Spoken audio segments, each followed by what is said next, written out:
Welcome to Film Studies Bling Bling, a podcast dedicated to the big and small treasures of film studies. This is the 10th episode, an anniversary. In this episode, I'm very happy to introduce Raya Morag as my Bling of the Month. The news chapter is about the IAMHIST challenge. The winners were chosen. One of the winners is Astrid Korporaal. We will hear from her what kind of project she will realize with the help of the prize money and the support of the IAMHIST. In the Dear Diary, I will tell you about my current theoretical work on my research project. Discourse is the key word here. It's nice to have you with me. By the way, if you would like to use this podcast to promote a symposium, to announce a new research group, or to promote and publicize topics you find important, just write to me. a.kiss@filmuniversität.de. I'm very happy to make this forum available for you. Here's my Bling of the Month, Raya Morag. Welcome to my podcast, Raya. Thank you, it's my pleasure. Raya Morag is an associate professor of cinema studies at the Department of Communication and Journalism at the Hebrew University. Once again, I find myself with the difficulty of having to summarize an outstanding and rich academic life. At the very minimum, one could cite your wide-ranging research and numerous publications dealing with documentary cinema, New German cinema, Vietnam War films, Israeli and Palestinian Second Intifada cinema, New Cambodian cinema, and corporate feminist film critique. And I would describe the interaction of film and trauma studies as a key feature of your work. In this context, you have enriched research with works on cinema, war and masculinity, post-traumatic cinema, and perpetrator cinema. For perpetrator trauma and perpetrator cinema, you have done some basic definitional work. Maybe we'll start with that. How do you conceptualize perpetrator trauma cinema and perpetrator cinema, Raya? First, I would like to set the background and then differentiate between these two terms, perpetrator trauma and perpetrator cinema. I began my work on trauma and cinema by defining post-traumatic cinema in the context of war. I asked how German films on World War II and the New German cinema and American films on the Vietnam War present the trauma of defeat in war. So taking into consideration the major differences between the two wars and the two contexts and the two industries, I found many shared characteristics. Among them, I can point the repression of the trauma of defeat, the broken, deprived of the gaze and non-sexual masculinity, and post-war masculinity moved to the margins of the symbolic order or outside it. And both Korporaal put forth an ethical dimension.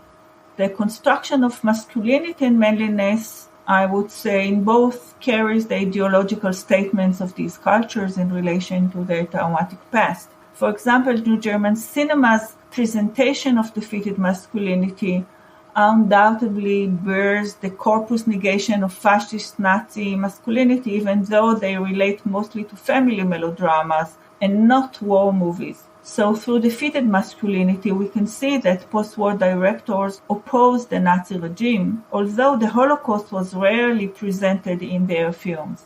So my conceptualization of perpetrator trauma was driven by a new wave of Israeli documentary cinema that emerged in the post-Second Intifada period. Intifada is the Palestinian uprising. And I can mention, for instance, maybe the most known film is Ari Folman's What's with Bashir, but maybe people also know Tamar Yarom's To See If I Am Smiling and Avi Mograbi's Z32, all from 2007 and 2008. And this new wave broached the topic of violent acts carried out by Israeli soldiers during the Second Intifada and violation of human rights. And in this regard, it has undoubtedly, I think, pioneered the representation of the trauma of 21st century perpetrator in world cinema. It appeared before American documentary cinema on Abu Ghraib, Guantanamo, and U.S. involvement in Iraq, Afghanistan, and Pakistan. So if you would like, I can say a few words on the concept of perpetrator trauma. That would be brilliant, yeah. Perpetrator trauma as a concept emanated from this new wave of Israeli film. It is a theoretical concept I developed to describe the ethical trauma suffered by soldiers who in the new postmodern war confront civilians. They find themselves in what the Harvard psychiatrist Robert J. Lifton calls an atrocity-producing situation. This is his term. The concept of perpetrator trauma as ethical trauma stands in direct contrast to the more traditional and pervasive theorization of victim trauma, which I regard as a psychological trauma. In your current research, you focus on the perpetrator figure and trauma in cinema, with a particular emphasis on new Cambodian cinema. Just published is your book Perpetrator Cinema, Confronting Genocide in Cambodian Documentary. I would say that we can only talk about the current book if we first talk about at least one previous publication of yours, because you mentioned already Waltzing with Bashir. So let's talk about your book, Waltzing with Bashir, Perpetrator Trauma and Cinema. Here you suggest a shift in psychological and psychiatric trauma discourse since Freud. Tell us about the film you selected in Waltzing with Bashir to investigate this focus shift and why your body of films was so well suited to analyzing perpetrated traumas in cinema. Well, I argue in that book that trauma research fails to offer the tools necessary to cope with a post-traumatic perpetrator. Canonical, psychological, and psychiatric trauma research from Freud's etiology of hysteria, that is 1896, to the present has traditionally and rightly been carried out from the perspective of identification with the victim. So have cinema trauma research and contemporary humanities-based trauma studies, climaxing during the 1990s in widespread interest in the victim and in testimony, vis-à-vis the Holocaust, war, and domestic violence, as we all know.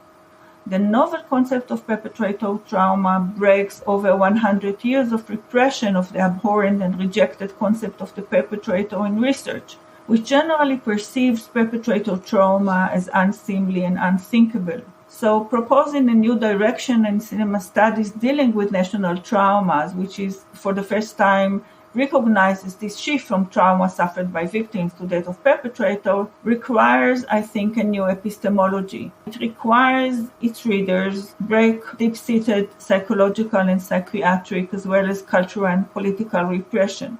Maybe I shall put it in more personal terms. I am an Israeli leftist scholar.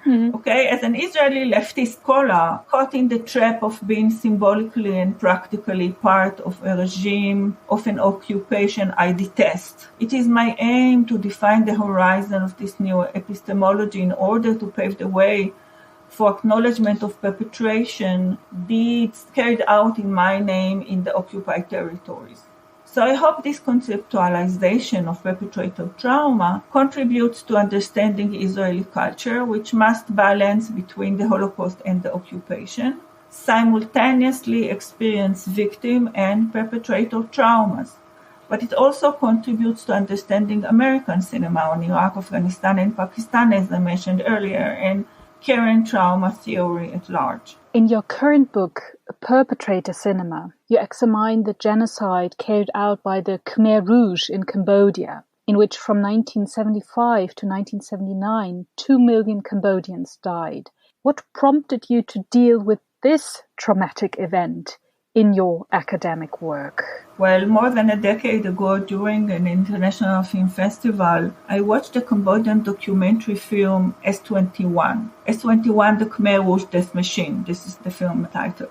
And this film presents the interaction between two survivors of the notorious execution center in Phnom Penh and their former Khmer Rouge torturers and guards. It is mediated by the camera of the French-Cambodian director Rithi Pan, himself a survivor of the genocide. So soon after watching S21, the Khmer Rouge Death Machine, I became, how would I put it, maybe I should say terrifically amazed by Rithi Pan's entire oeuvre.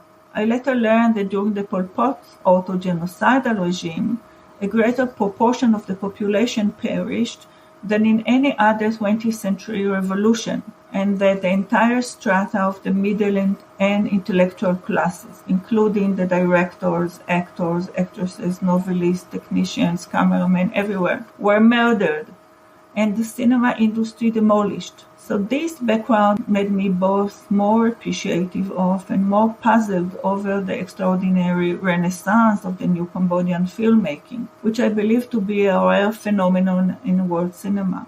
And of course, the case of autogenocide calls for interpretation of the perpetrator position, a subject I came to learn about through years of research. In your recent book, you explore a shift related to the general shift in the depiction of trauma, what you call in your introduction the recent social, cultural, psychological shift from the era of the witness to the era of the perpetrator.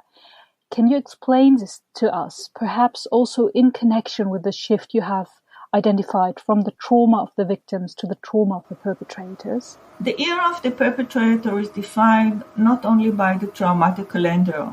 We all know that 75 years have passed in the end of World War II. It is also defined by the rise of what I regard as a new 21st century phenomenon, which I call perpetrator cinema, cinema that deals with a genocidal or maybe other mass killing event through focusing on the perpetrator figure or maybe collaborator figure as the main protagonist, the main interviewee of a documentary. So if we take post-Holocaust activism as a paradigm, although a few of the most well-known Nazi hunters were concentration camp survivors, maybe most notably Simon Wiesenthal, they were not filmmakers. The documentarists of Cambodian perpetrator cinema are driven by the hunt and the revelation of the historical truth. They rewrite these truths via their confrontation with the perpetrator.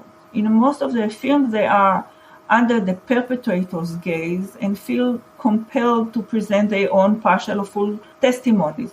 So this is an exceptional situation in Cambodia. And this exceptional situation is a result not only of post-genocide circumstances in which the whereabouts of high and low-ranking perpetrators are unknown because they fled and hide in rural Cambodia, but also of the filmmakers' multiple subject positions.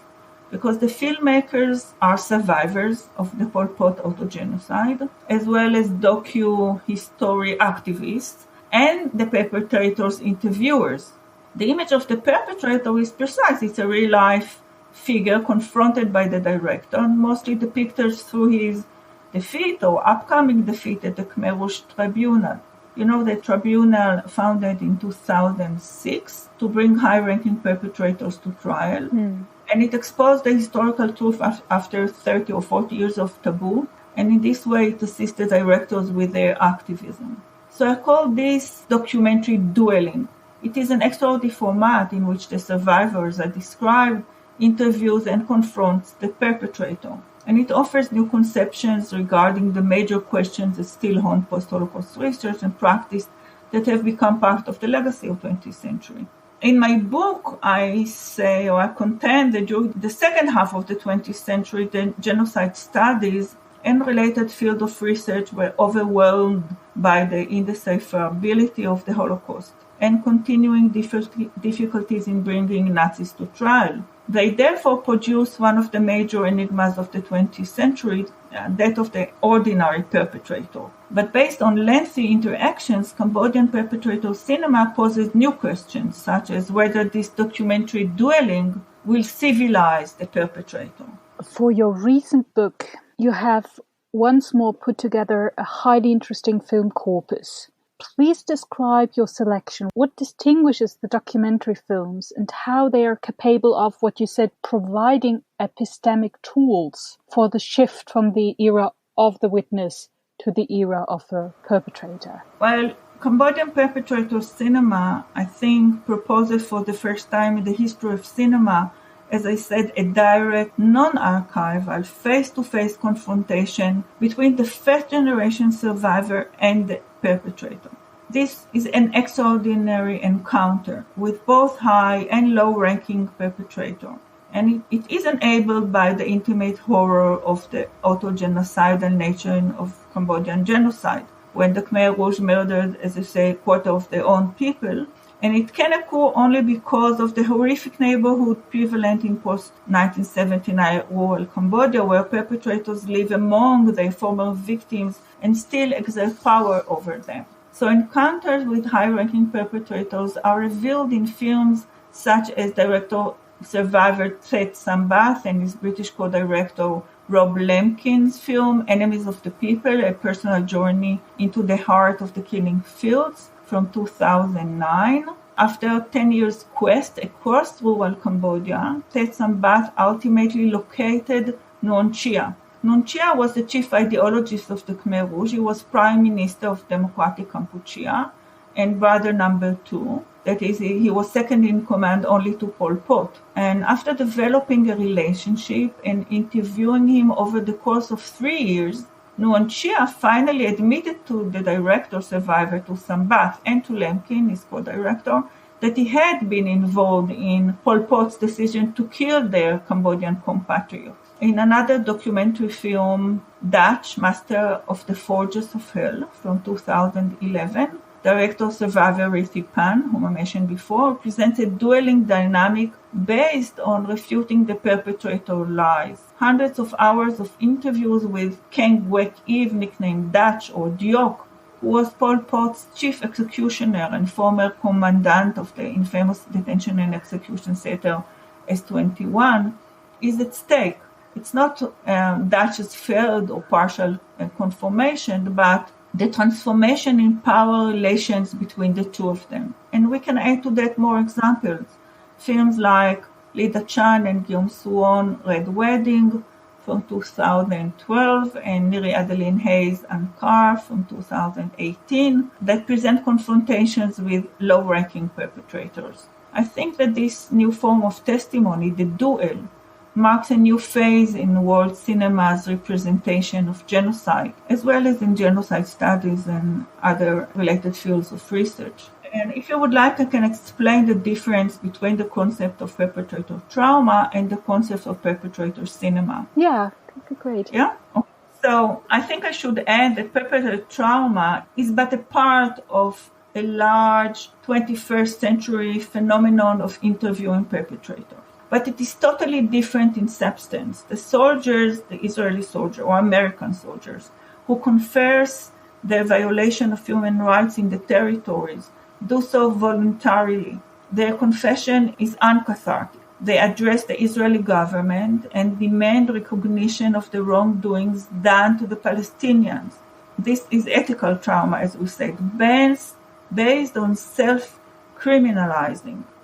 And it is therefore the total opposite of the perpetrator's lies and their refusal to take responsibility for their actions, which we find in other contexts. So we should not confuse these two terms. In other words, I am not interested at all in Dutch or Doik trauma if he had experienced any, but the political movement of Israel Defense Forces veterans who call for the Israeli government to recognize the deeds carried out in the occupied territories is highly important. Raya, there is a potential other trauma in the future. The corona pandemic might also be a traumatic experience for many in the future. Do you think there will be a post-traumatic cinema that will address this crisis or this traumatic experience? And wouldn't your criteria, the differentiations you developed and explained, will they be suited to an analysis of this post-traumatic trauma? What do you think? Yes, I think there will be a post-traumatic cinema that addresses the corona pandemic crisis, of course. We know, for example, that after the major catastrophes of the 20th century, post-traumatic cinemas did emerge. For example, after Hiroshima, there was a huge wave of horror and science fiction films presenting all kinds of bodily mutations in order to present the trauma of the body destroyed by the bomb. And I recently heard that the American director Michael Bay, who made Armageddon, is shooting a film on the corona pandemic. So yes, I think that would happen. Raya, I would like to conclude with a different topic, but before that, I would like to say thank you for the research you're doing, because I really have the feeling that it's also very, political work as well, and a work that might really help us in the future to deal with other traumatic experiences and to deal with it in the language of cinema, but also by reflecting what is going on in cinema concerning trauma and the pandemic and all the other crises that unfortunately still exist. So thank you for that. Thank you. So as I said, to conclude our conversation, I would like to come to a different topic. In 2014, you received the Hebrew University Rector Prize, a prize awarded to distinguished scholars for excellence in research, teaching, and contribution to university academic life. One of the things the award highlights is that good teaching is very important to you. Tell us about your classes, if you like. What distinguishes them? What constitutes high-quality teaching for you? I think the most interesting part of my work as a teacher is the daily challenge I face every day anew because of the heterogeneity of my classes. This is most conspicuous in the courses I teach on the evolution of Israeli cinema and on films of the Intifada. At the Hebrew University of Jerusalem, we have secular and Orthodox Jews. We have Israeli Jews and Israeli Palestinians, and both male and female Israeli veterans who served their compulsory service in the Israeli Defense Forces before attending university.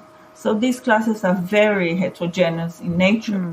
And we all know that teaching cinema entails seriously addressing spectators' identification. And of course, it's not easy to watch these films and discuss them, especially for the Palestinian students who are a minority in the university. I decided at a very early stage to teach both Israeli and Palestinian films and to invite Palestinian directors to talk with my students. I also venture into ex-curriculum projects. For example, I organized more than once a one-day conference to which I invited Israeli and Palestinian directors who co-produce short films to meet with my classes.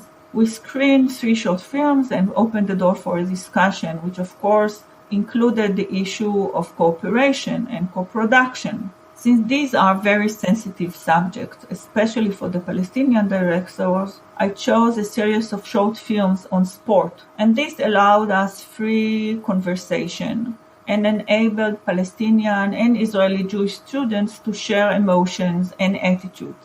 I believe and hope this is the right direction for me as a teacher and for them as students to get close through the shared humanity. Is there currently a special project in teaching that you're working on? I mean, teaching is very complicated or problematic at the moment, but is there a project you're working on? Yes, I'm working on 2 projects which do not relate to Israeli or Palestinian cinema, but to global cinema or world cinema. Following Me Too, I began teaching a new course I entitled From Her Point of View, which deals with films of women directors. This is the first one. And the second one, I've also expanded my teaching on human rights and documentary cinema worldwide, because I think it's very important. It's important for me and it's very important for my students. Raya, thank you very much for this inspiring conversation, and all the best for the brilliant classes you're planning and the research you give to us, to the community, and to a wider audience. To this very important topic and your political work that is the heart of your research. Yeah, I'm in a way lucky that my hobby, my political agenda, and my profession are one. Here is the news chapter. In the 5th episode of this podcast, I already reported about the so-called IAMHIST challenge. This is a challenge set by the International Association for Media and History, which is aimed to young researchers and is intended to help them organize their own event.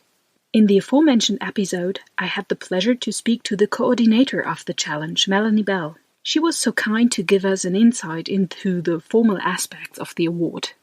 Now the winners of the IAMHIST challenge have been announced. This year, the winners are Veronica Johnson from the National University of Ireland, Galway, and Astrid Korporaal from the Kingston University of Art. Here is a short conversation I had with Astrid. Hi Astrid, congratulations on winning the IAMHIST challenge. Thank you. First, tell us a little about yourself. You're currently working on a PhD. What is the topic? Yes, thank you for inviting me. It's great to be here. I started my PhD in September, and it's an AHRC-funded collaborative doctoral award, which means that it's connected both to Kingston University and to the Frames of Representation Film Festival, which is based at the Institute of Contemporary Arts in London. And the title of my research is Peripheral Visions, Reframing the Margins in Film and Film Festival Ecologies. And I am looking at contemporary examples of transcultural collaborative filmmaking, which I argue disrupts the anthropological structure of observational documentary and the model of passive cinema spectatorship. And it involves looking at contemporary case studies, but also historical research into different viewing contexts of early cinema, especially looking at other cultures or othered cultures. And eventually the aim is to propose some strategies for exhibiting and sharing films in ways that are decolonizing. Wow. And I mean, when you started in September, I think one still could say you were at the beginning, but nevertheless, when do you expect to be ready to publish your PhD thesis? Well, it's a bit tricky because of the Corona period as well. So my research is connected to the Frames of Representation Film Festival, and that has now been postponed until maybe November or maybe next year. But I am, getting on with other things, and I'll be doing a international placement at the Yale Center for British Art next summer, if all goes well. And then hopefully the year after that, I will be able to finish. So I keep my fingers crossed. Thank you. You're also a curator. In which curatorial field are you practicing? So I work in the wider field of contemporary art and also education. So before I started my PhD, I worked for 4 years as curator of education partnerships at the Institute for Contemporary Arts in London.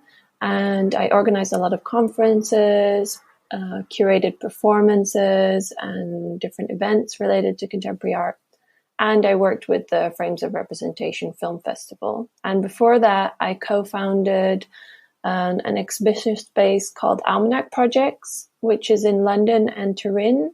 And at the moment, I'm actually working on an online program for Almanac Projects on the topic of care, community, and ecology. And in addition to your scientific writing and your work as a curator, you're also an author. You told me that your texts are mostly about art. So, give us an idea of what kind of texts you're writing when you're working as an author. Yes, I actually just published my first poem on the platform Hoax last week. But usually I write about artworks and exhibitions and films. And I try to really sort of empathize with the piece that I'm writing about, and also bring out different perspectives and maybe inspire different audiences to engage with the work by, just bringing in different elements. And let's come back to the topic, why I ask you to do this short conversation with me in this news chapter. How did you learn about the IAMHIST challenge? Well, I was following the journal, which is great, and I just became a member, and then I read about the challenge, and I really liked the idea of a challenge, and also that it's an opportunity for young researchers. So I was really excited about it, and I'm very happy to be able to work on my projects. I also once won the IAMHIST challenge and was able to organize a workshop on extras in film history with the prize money, but above all, through the mentoring of 2 IAMHIST members, Paul Lesch and Tobias Hochscherf.